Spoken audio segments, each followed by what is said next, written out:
Commission বৃদ্ধি, dealership ছাড়া সরাসরি জ্বালানি তেল বিক্রি বন্ধ সহ 10 দফা দাবিতে খুলনায় ধর্মঘট পালন করছে জ্বালানি তেল ব্যবসায়ীরা। বাংলাদেশ পেট্রোল পাম্প ও ট্যাঙ্ক লরি মালিক ঐক্য পরিষদের ডাকে ভোর থেকে দুপুর 2টা পর্যন্ত এই কর্মসূচি পালন করবেন তারা।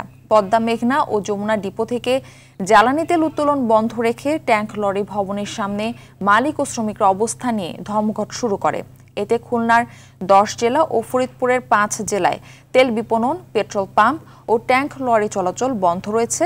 এই বিষয়ে মালিক সমিতির নেতাকর্মীরা জানান, অতীতে ট্যাঙ্ক লরি মালিক সমিতি ও জ্বালানি তেলের পাম্প মালিক সমিতি কমিশন বৃদ্ধির জন্য সংশ্লিষ্ট দপ্তরে একাধিকবার আবেদন করেছে, তাতে কোনো ফলাফল পাওয়া যায়নি।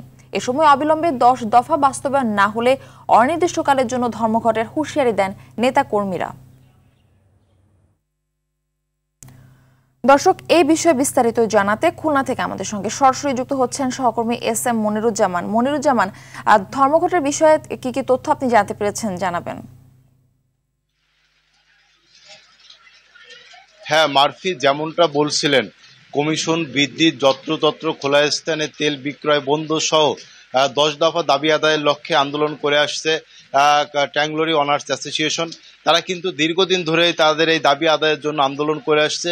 এর পূর্বে কিন্তু প্রতিশ্রুতি দেওয়া হয়েছিল কমিশন বৃদ্ধির, কিন্তু সেটা কার্যকর হয়নি, যার ফলে কিন্তু তারা আন্দোলন চালিয়ে যাচ্ছেন। তবে কিছুক্ষণ আগে নেতারা যে কথাটি বলেছেন, তাদের দাবি যদি মেনে না নেওয়া হয়, তারা কিন্তু আগামীতে অনির্দিষ্টকালের জন্য তেল সরবরাহ বন্ধ করে দিবেন। আমি এই মুহূর্তে দাঁড়িয়ে আছি খুলনা নগরীর কাশীপুর পদ্মাগেট এলাকায়। এসে দেখেছি যে এখানে যে 3টি ডিপো রয়েছে, 3টি ডিপোই গেট বন্ধ রয়েছে এবং গেটের সামনে কিন্তু শত শত ট্যাঙ্ক লরি অবস্থান করছে। তারা কিন্তু 2টার পরেই তেল নেবেন। অনেকেই কিন্তু অনেক দূর থেকে এসেছেন, খুলনা বিভাগের 10 জেলা এবং ফরিদপুরের 5 জেলার তারা কিন্তু এসে অবস্থান নিয়েছেন, 2টার পরে তেল নেবেন। তবে আগামীতে যদি তাদের দাবি মেনে না নেওয়া হয়, তারা কিন্তু দীর্ঘস্থায়ী কর্মসূচি দিবেন বলে জানিয়েছেন। আমি এখন কথা বলবো ট্যাঙ্ক লরি শ্রমিক ইউনিয়নের সভাপতির সাথে, তিনি জানাবেন তাদের এই কর্মসূচি সম্পর্কে। আমাদের এই আজকের এই কর্মসূচি হচ্ছে গিয়া মালিকদের কেন্দ্রীয় কমিটি, তাদের অনেক লিগ্যাল দাবি আছে। এই দাবিগুলো সরকার আগেও কয়েকবার প্রতিশ্রুতি দিচ্ছেন, কিন্তু এটা বাস্তবায়ন করেননি। সে বাস্তবায়নের লক্ষ্যে আজকে কেন্দ্রীয় মালিক সমিতির কর্মসূচিতেই পালিত হচ্ছে এটা।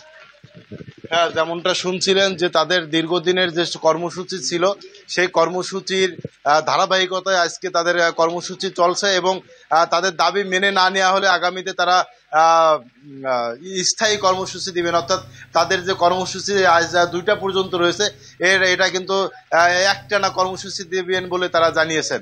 মারফি, এই ছিল পদ্মা গেট থেকে ধর্মঘটের সর্বশেষ তথ্য। মারফি। জি, ধন্যবাদ আপনাকে।